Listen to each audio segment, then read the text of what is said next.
नमस्कार दोस्तों, क्राइम तक में आपका स्वागत है। बात कर लेते हैं यशवंत वर्मा मामले की। जस्टिस यशवंत वर्मा को तगड़ा झटका लगा है सुप्रीम कोर्ट से। दरअसल सुप्रीम कोर्ट ने उनकी अर्जी को खारिज कर दिया है।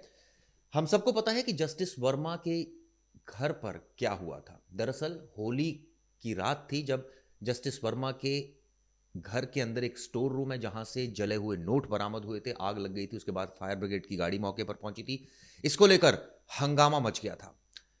शुरुआत में जस्टिस वर्मा ने कहा था कि इन रुपयों से उनका कोई लेना देना नहीं है।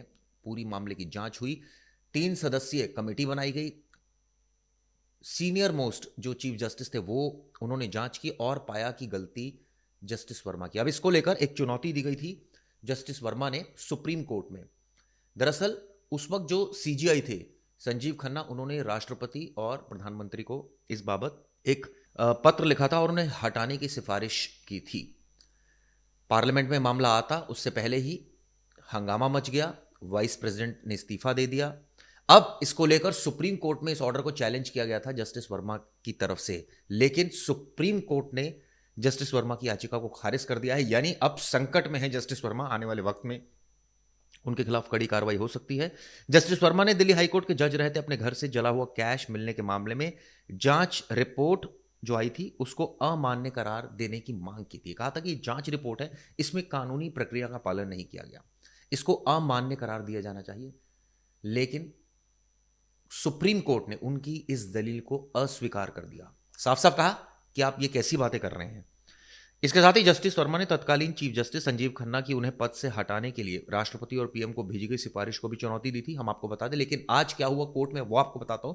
दरअसल जस्टिस दीपांकर दत्ता हैं, उन्होंने कहा कि हमने माना है कि इससे याचिकाकर्ता के मौलिक अधिकारों का उल्लंघन नहीं हुआ है। पहली चीज उन्होंने कहा कि पिटिशनर यानी यशवंत वर्मा के खिलाफ जो जांच की गई उससे उनके कोई मौलिक अधिकारों का उल्लंघन नहीं हुआ। दूसरी उन्होंने क्या बात की, हालांकि कोर्ट ने माना कि चीफ जस्टिस और कमेटी ने फोटो और वीडियो अपलोड करने के अलावा पूरी प्रक्रिया का ईमानदारी से पालन किया था। उन्होंने कहा कि पूरे प्रोसेस को एकदम फेयर तरीके से उसका पालन किया गया, लेकिन फोटो अपलोड नहीं करनी चाहिए थी, इस तरह की बात उन्होंने कही।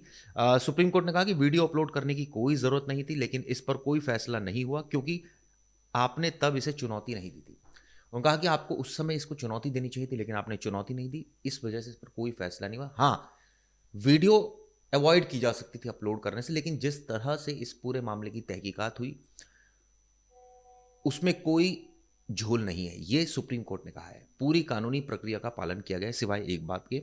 यानी कि एक तरह से यशवंत वर्मा को झटका लगा है। हालांकि अभी भी पार्लियामेंट ने उनके खिलाफ इंपीचमेंट प्रोसीडिंग शुरू की है, लेकिन आगे जो स्थिति है वो बढ़ नहीं पा रही क्योंकि वाइस प्रेसिडेंट जो है वो उन्होंने रिजाइन कर दिया था।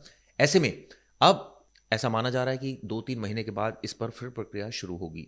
लेकिन पहले कहा जा रहा था कि मानसून सेशन में ये इंपीचमेंट प्रोसीडिंग शुरू होगी, लेकिन इससे पहले ही बवाल मच गया। अब इसको लेकर बड़ा जो अपडेट था वो ये था कि जस्टिस वर्मा सुप्रीम कोर्ट पहुंच गए थे। उनका कहना था कि उनके खिलाफ जो जांच है वो ढंग से नहीं की गई। सवाल ये उठता है कि क्या नोट उनके घर से नहीं मिले? अब जब उन घर से उनके नोट मिले तो क्या कोई साजिश की बात थी? ऐसा भी नहीं है।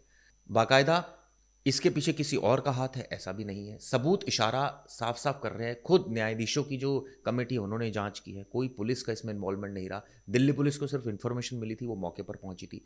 इसको लेकर खुद उस वक्त के जो दिल्ली पुलिस कमिश्नर थे संजय अरोड़ा साहब, उनका भी बयान दर्ज हुआ था। फायर ऑफिसर्स का भी बयान दर्ज हुआ था। जो लोग मौके पर पहुंचे थे उनका भी बयान दर्ज हुआ था। यानी कोई गड़बड़ झाला नहीं पाया गया। लेकिन सवाल ये उठता है कि